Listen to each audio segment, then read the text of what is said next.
It gives me huge pleasure to introduce the guest speaker at this year's AGM. We were absolutely delighted that Jim Al-Khalili accepted the invitation of the board last year to succeed Polly Toynbee as president of the British Humanist Association. We're absolutely certain that he is the first president of the British Humanist Association whose great-great-great-grandfather was an Ayatollah. It's almost completely...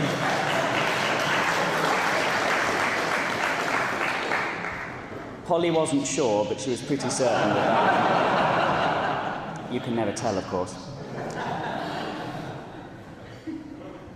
I witnessed firsthand how popular and how widespread in his appeal Jim is. I'll explain.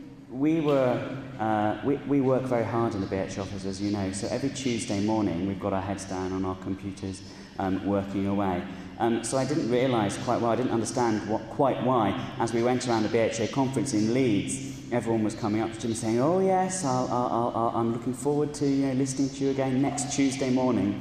Everyone was saying, "See, next Tuesday morning, next Tuesday morning." And I thought he gets about quite a bit, Jim Al-Khalili. But in fact, everyone tunes into him on Tuesday mornings to listen to... yes, there you go. He's very eager. Everyone tunes into him on Tuesday morning to listen to the Life Scientific. And as we were observing only this morning, this success has been of such tremendous proportions that the Sunday Times felt compelled to reveal the conspiracy, the BHA takeover of Radio 4 just a couple of weeks ago, spearheaded by Jim. Well, we're quite happy for him to take over the entire BBC on our behalf. But today he'll limit himself more to introducing himself and his presidency to you, and I hope you'll give him a very, very warm welcome as he does so.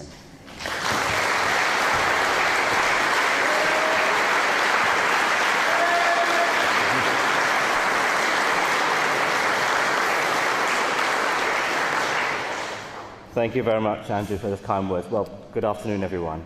Yes, it is a real pleasure, my first AGM. It's a shame it's too warm, because I did bring my jacket, which is rather smart linen suit, with a very nice BHA lapel badge, which I wanted to show off, but I felt it's too warm. I suppose I could have worn it on my shirt, never mind. It is a real pleasure and an honour to be speaking to you today. I am very proud to be taking over as president of BHA, and indeed at a time when it seems like I am fronting so much good work that's really now bearing fruit. I should also say from the start, I am very grateful to Andrew and his team for all the advice, encouragement and patience they've shown me in helping me settle into my new role.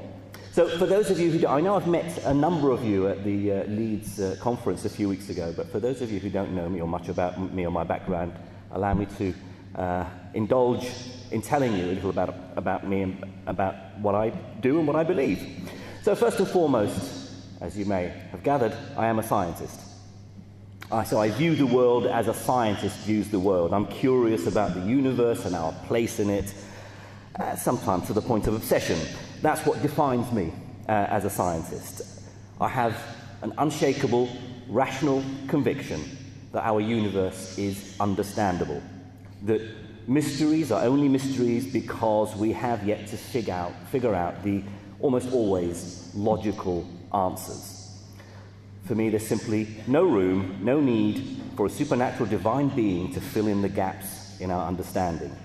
We'll get there. We'll fill in those gaps with objective scientific truths.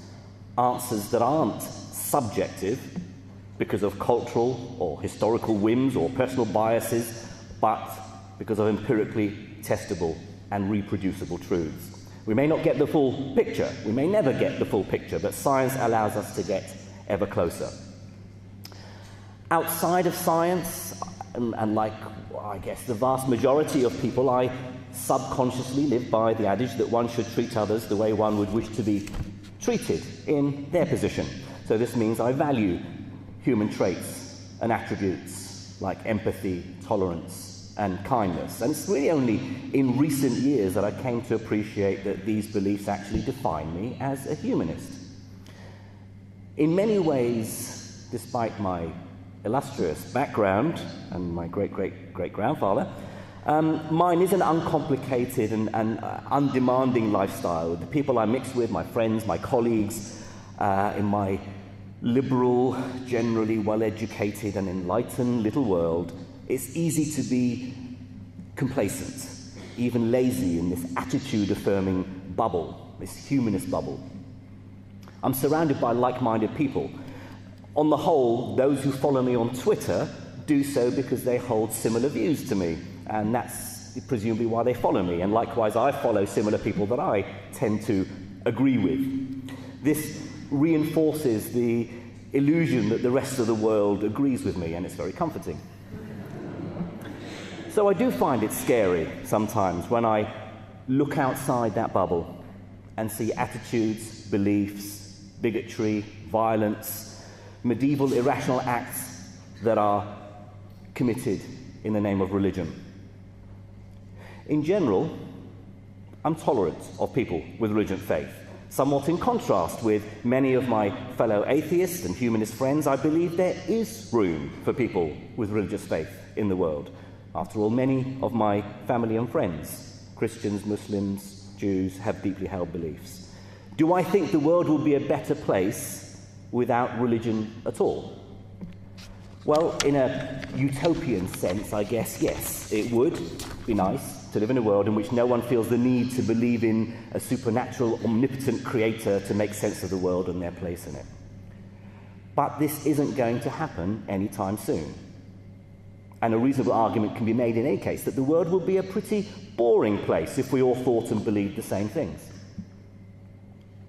Of course, we look around the world today at the many injustices carried out in the name of religion, the violent sectarian violence in Iraq, now in Syria, Pakistan, and elsewhere, at the outdated views of the many Christian churches on women and contraception or gay rights, or even trivial things like the unfairness of a society that allows all beliefs to be represented at National Remembrance Day ceremonies, apart from those who don't subscribe to a recognised religion.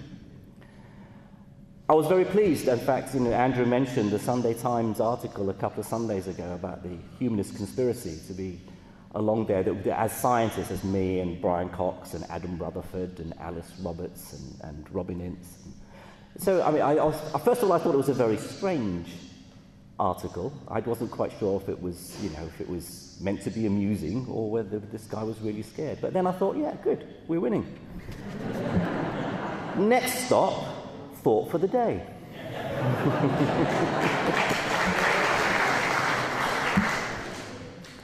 But to wish for a world where some people can't have their own private belief in a particular worldview, whether it's a monotheistic God or UFOs or magic, would be a bland world to live in. What's objectionable, of course, is when these beliefs seep into our shared public sphere to have decisive influence on policy and legislation in a way that affects the rest of us.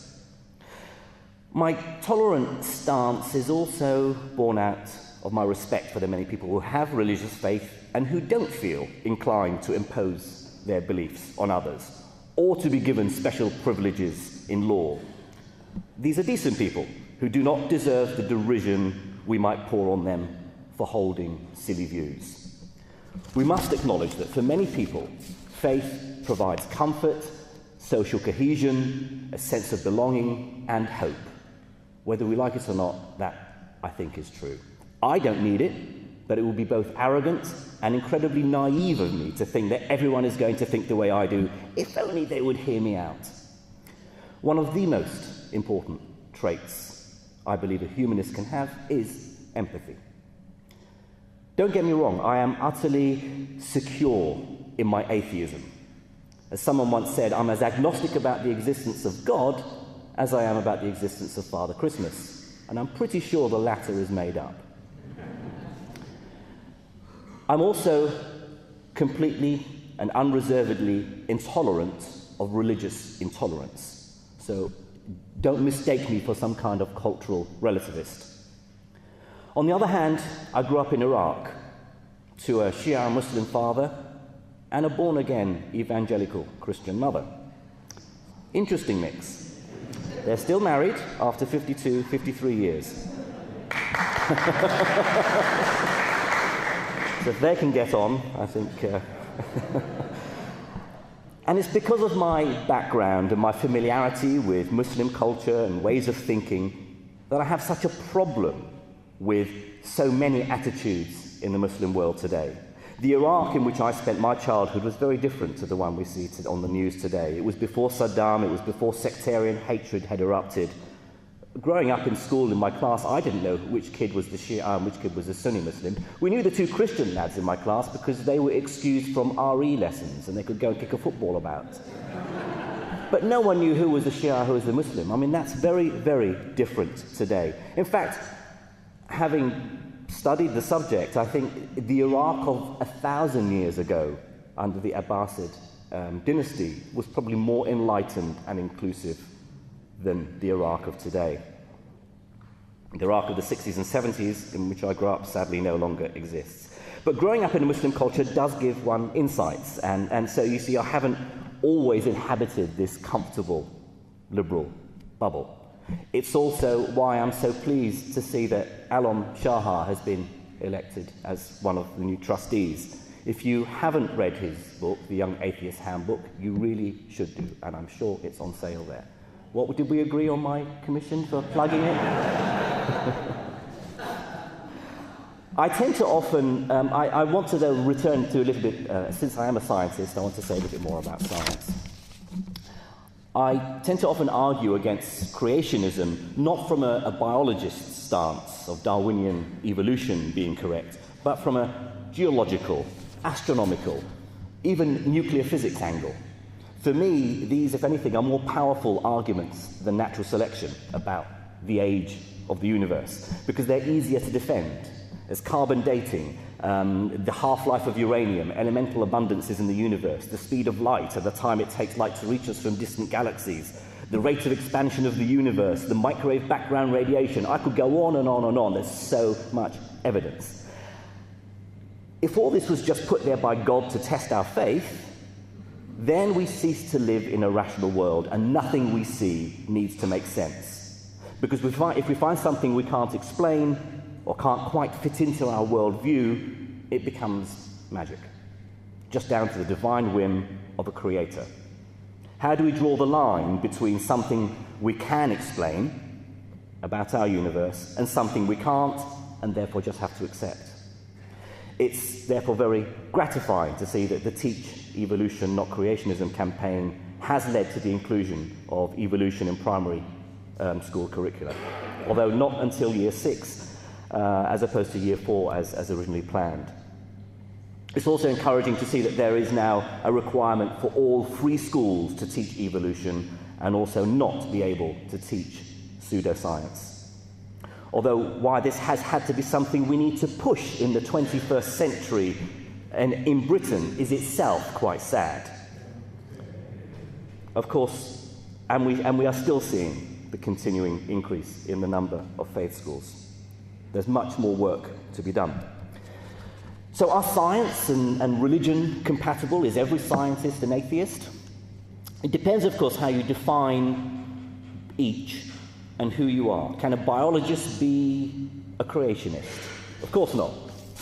The central idea in biology is Darwinian natural selection. You can't simultaneously acknowledge that evolution is correct and believe the world was created in 4004 BC at 11 o'clock on a Thursday morning. But if you ask me, can a string theorist be a creationist, then in principle, I would say yes. I'd be disappointed that someone as bright enough to understand string theory also held a creationist view.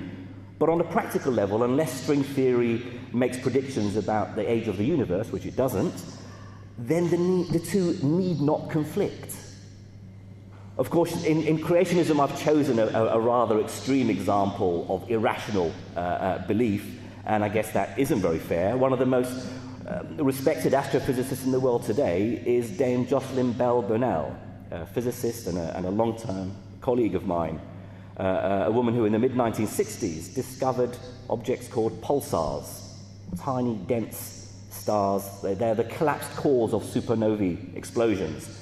She discovered them while she was still a PhD student. She should have won the Nobel Prize, but it was passed her by for very awful reasons that her supervisor and her head of department walked off with it, deeming her unworthy because she was only a student, and presumably because she was a woman.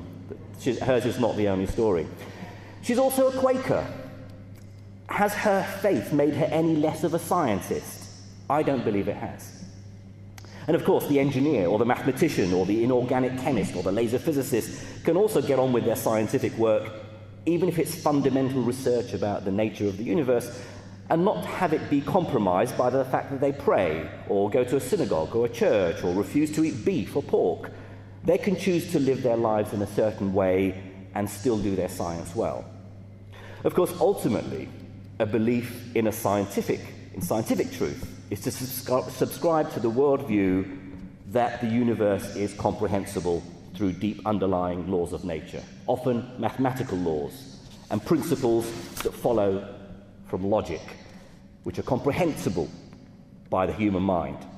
Cause and effect, logic, rational explanation, causality. If I'm pushed to ask then whether all this sits comfortably with a belief that there is a supernatural being that requires no explanation, then of course I would say no. The issue here, however, is not that I would wish to banish such double thinking from everyone, but rather that, and many intelligent people of faith see this just as clearly as I do, where an issue of faith butts up to and conflicts with science, and here I mean scientific truth, then I'm sorry, but religion has to give way. After all, this has been happening constantly for the past half a millennium, even if the Catholic Church was rather slow in accepting heliocentrism and the work of Galileo and Copernicus. As we learn more about our universe and the workings of nature, so those who follow the teachings of a religion must revise their views, for not to means society will leave them behind. Scientific discoveries are not fashions. They're not just the current way of thinking. They may be wrong, of course. They may almost certainly not be the whole picture. But we arrive at scientific understanding by learning the language of nature, the laws of physics and chemistry, and by examining hypotheses and asking others to test them and to reproduce our empirical results, by constantly subjecting our theories to scrutiny and testing them to destruction. This is all the opposite of blind faith. Not everyone follows a religious faith blindly. To think that is insulting to many people who constantly question their faith. So as an atheist, I find I choose my battles carefully. If you're a creationist or you believe that quantum mechanics and relativity are explained in the Quran, or that astrology or homeopathy or wearing copper bracelets or Reiki healing actually work, or even more damaging, that you should be allowed to discriminate against gay people, against those who don't hold your particular beliefs, exclude children from access to schools because of their parents' belief, or that you should receive public funding to do so, well then, with those battles, bring it on. These are all irrational views, and many are very harmful as well. But if you have a deeply held conviction that there's something out there, some deeper significance, some presence, some force or spiritual meaning to your life that is very important to you, then who the hell am I to try and convince you otherwise, if you don't impose that view on me or others? Okay, enough science.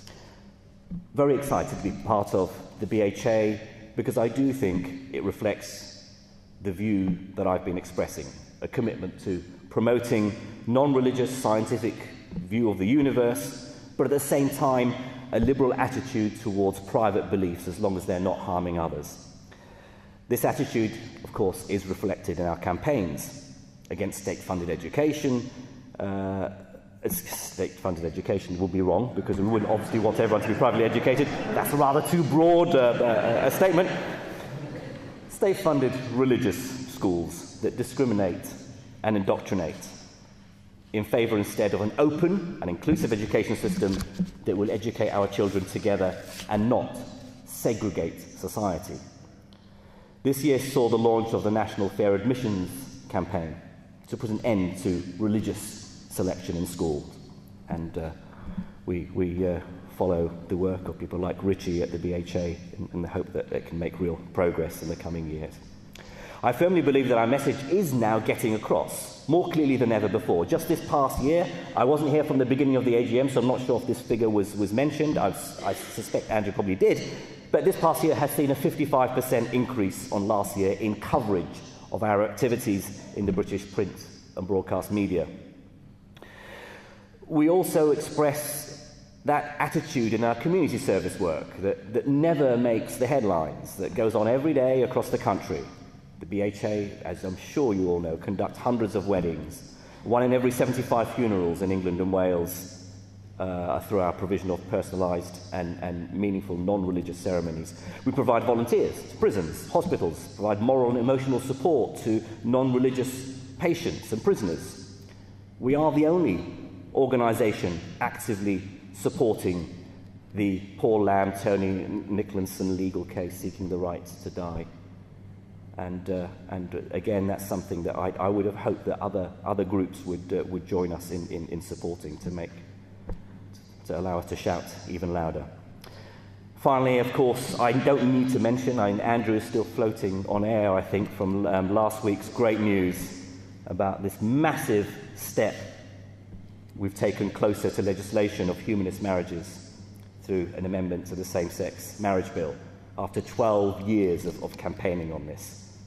All this work touches the lives of a broad cross-section of society that has no religious beliefs but is implicitly humanist.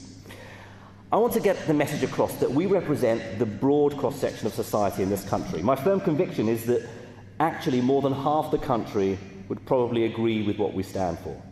It shouldn't be that humanists are those who have somehow extracted themselves from society's default position of theism in some form. We are the default. At the BHA, we work to increase public awareness of what humanism is, to let the many millions of non-religious people in this country who are humanists without knowing it,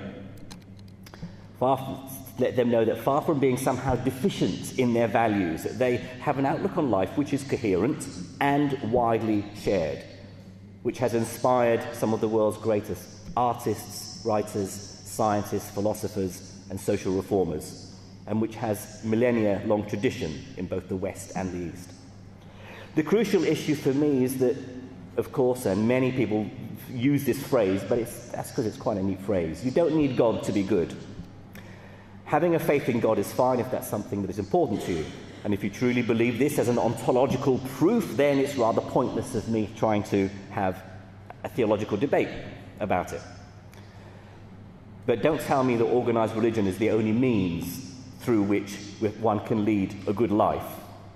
This attitude that only religious faith can provide a moral compass, that without it society dissolves into some sort of hedonistic, anarchic, amoral, self-gratifying decadence, is not only arrogant rubbish, but groundless intellectual laziness. And it has been proven to be so for many people in this country. We are in a very strong position to be able to change attitudes, to correct unjust and discriminatory laws, and make for a fairer society, living in a secular state where religion doesn't give one group an advantage or special privileges. I want to work to do that. And while doing it, if I want to convince wider society, including religious believers, that being a humanist and not having religious belief doesn't make you an extremist, then that's a bonus. It doesn't make you a fanatic or radical. Indeed, we can often be more effective in getting our message across with possibly a softer approach. The new atheists have laid the foundations. Maybe it's now time for the new atheists. The BHA currently has a membership and support basis of around 40,000. Why is that? Why is it just 40,000? Why isn't it 20 million? That's how many non-religious people, also according to my broad definition of humanism there are in Britain, according to surveys of public beliefs. Somewhat paradoxically then, I look forward to the day when there is no need for the British Humanist Association, because most of us will be humanists. Andrew Copson and his team will be out of a job, but the world will be a better place. Thank you very much.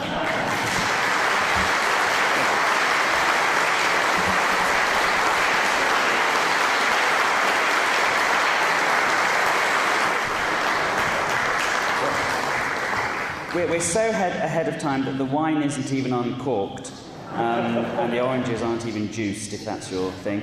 So we've got time for 15 minutes of questions. Who would like to ask a question of our new president? When Polly Toynbee was president, I remember hearing her on Radio 4 in a capacity talking about things that were ethical. And she was never introduced as president of the BHA or ex-president of the BHA. And it always seems a bit strange. I mean, obviously, when you're doing your normal radio programmes, you wouldn't introduce yourself as president because it's not relevant. But it seems odd in the situation where it would be really relevant. It was never mentioned. I wonder how you felt about that and how you might use your position to make it more high-profile. Yes, I think you're right. I mean, people like Polly Toynbee and I guess myself, you know, we have many hats, and so if you're presenting a science program, you're introduced as a professor of physics. If you do, you know, it depends on the context. But absolutely, I think it will be tremendously sad and a trick missed if there was some relevance about, you know, getting that message across that I was president of the BHA and I wasn't introduced as such. So I'd hope that we'd be conscious. I mean, Andrew can't always be there, making sure that, you know, whatever media outlet or appearance I make, that's somehow that message has got across. But I am certainly aware of it, and I will certainly endeavour to make sure that if the occasion arises, that they know my role. Claire Rayner, they couldn't shut her up. Whenever she went on anything, she'd go, and don't forget, I'm a member of the British Humanist Association. Be like her. Yes.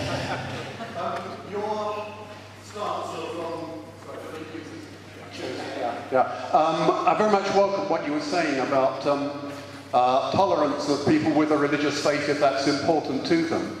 You tended to put it in terms of this sort of public-private distinction. As long as people's religious faith is just part of their private life, that's okay.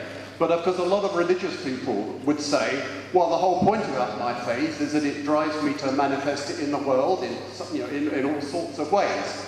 So what about, I mean, what's your attitude towards religious people who engage in public life, for example, by saying, well, if I believe in love for one's neighbour, then I believe in campaigning against global poverty.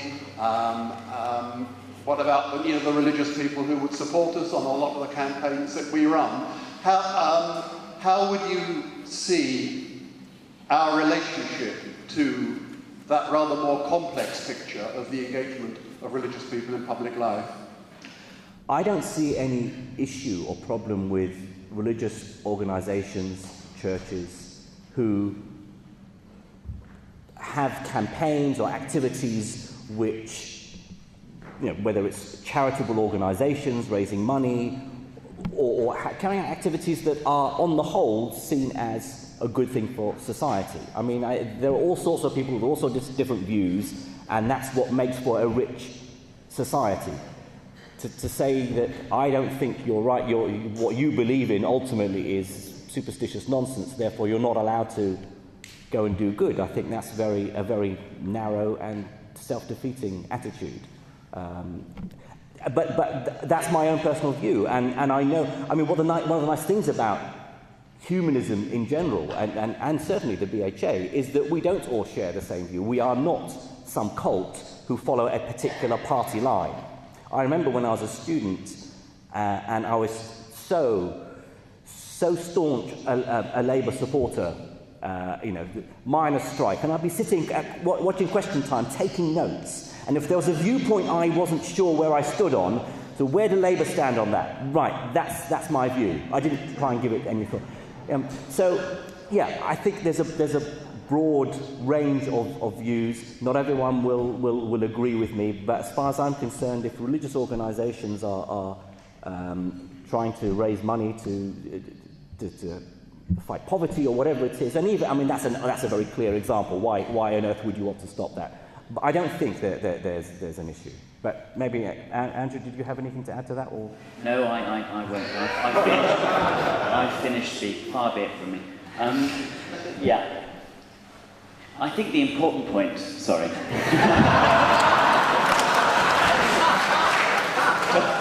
Just very briefly. Is that you took Jim to be making a private-public distinction. I heard more that it was a distinction between people and organisations who have their views and want to contribute those and speak their view, and then organisations who want to have their view carry the day and be privileged in doing so. You know, it's the difference between, in many ways, it's the difference between running a private religious charity and then running a religious school that's 100% state-funded and enforcing your criteria as a result. But this is a conversation that you and I and everyone will have for many, many years, I'm sure. But that's what I heard. That's what I heard Jim saying. Yes. Thank you, Jim. You touched a moment ago on your youthful political views. Sorry. Here. Why did you stand up? Because it is slightly easier, actually. You touched a moment ago on your youthful political views, and I have to declare an interest here. My name's Toby Keynes. I'm chairman of Humanist and Secularist Liberal Democrats. I just wondered whether you have engaged or see yourself engaging with politicians in your role as president, and if you have had any particularly interesting engagements with particular politicians so far. Well, so far, most of my connections with politicians through the campaigns has been indirect, through having my name added to the bottom of letters when we've been lobbying government and parliament on the number of campaigns that we're carrying out.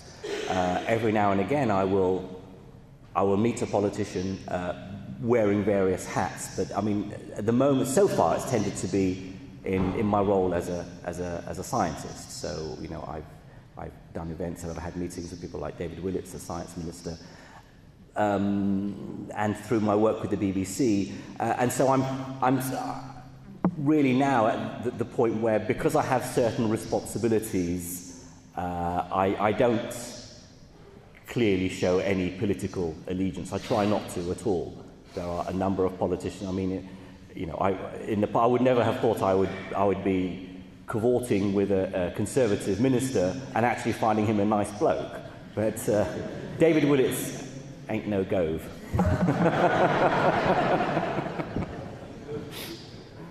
I think you're speaking, aren't you, at the next meeting of the All-Party Parliamentary Humanist Group, actually, so you'll meet a lot more politicians. Yes, yeah. Jim, what does your programme look like as President of the BHA? What events and activities are you in which are you going to be representing the BHA? Because I think I'd like to have an idea, and I suspect many other people would like to as well. Yes, well, I mean, when I first took on the role, and I think, I mean, Andrew and our previous chief executives will always have this problem when you ask someone to take on the presidency. They say, well, what's my commitment going to be like? What's the minimum I can get away with? And so they give you the minimum requirement. But of course, as you settle into the role, you realise, you can't really do the role justice unless you get much more involved. So there are the fixed events that when I first took on the role that I had to put down in the calendar, various lectures. There's the AGM, there's the annual conference, but I've also given a talk at the Oxford Union. I'm going to give a talk at Cambridge Union. I think that in the office they will have the diary of events when I'm going to be wheeled out in public, which I'm sure they're happy to share with people if they want to know. If you haven't heard enough of me, I won't. Same old rubbish said again. I'll try and tweak it. The World Congress. The World Congress, of course. That's what I'm really excited about. That I've hit the presidency at a period when the World Humanist Congress comes to the UK, and I'm really looking forward to doing that. First, I just want to say how much I welcome what you've said about the new atheism and distinguishing between belief and imposition of privilege. I think that's a very important distinction. I completely support it. Just wonder, you said at the end that, in the perfect world, that the office was closed and everything. And there is a bit of a dichotomy between humanism as seen as a sort of a campaigning organisation being anti-privilege, and humanism as a positive world view. And given we're in a sort of plural society with some disturbing growing divisions, can you say anything about creating a positive image for humanism as well as a levelling playing field image? Well, I think it's, the more the word gets out there, I think it's, I don't know whether it's just me, but I get the impression that the wider public is becoming very quickly much more accepting of humanism and atheism in a way that just wasn't the case a decade or two ago. I mean, a lot of it is thanks to people like Richard Dawkins.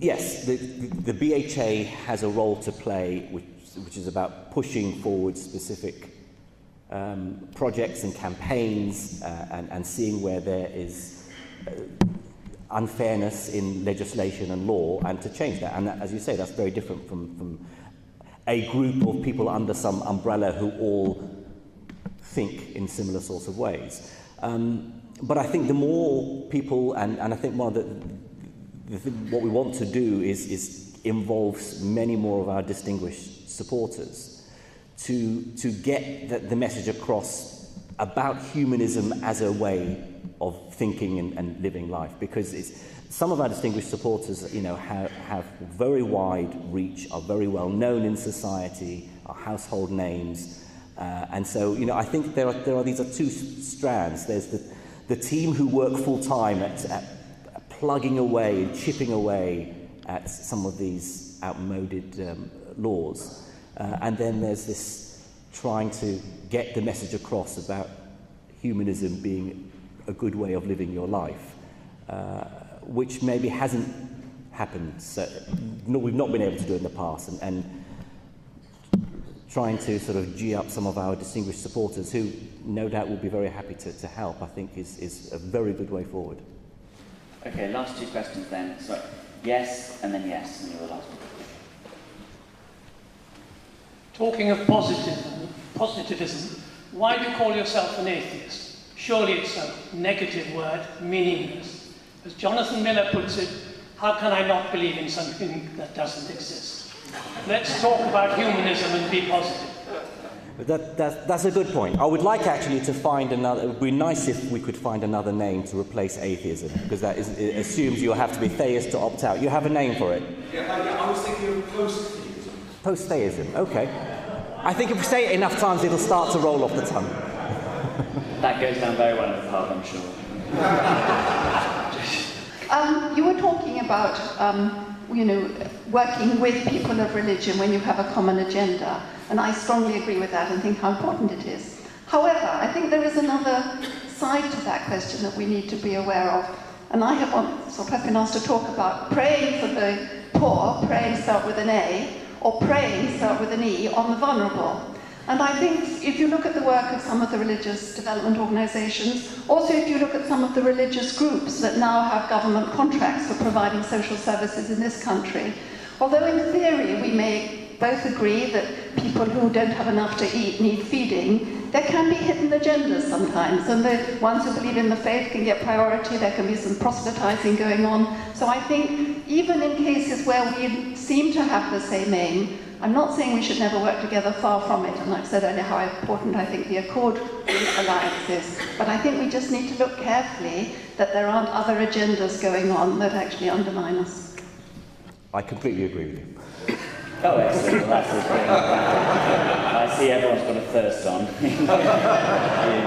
Well, I think you'll all agree with me that we're incredibly lucky to have such a warm, intelligent and open new president. I think he's going to do us proud in the next couple of years. I've just started reading his book on the golden age of Arabic science, which is fascinating. It was a golden age for science, the Middle Ages in the Arab world. It was also a golden age of a form of poetry called the wine song. Did you know that? Yes, it was. There's a whole epic of literature, including the words, when I die, bury me below the vine, so that its roots can satisfy the thirst of my bones.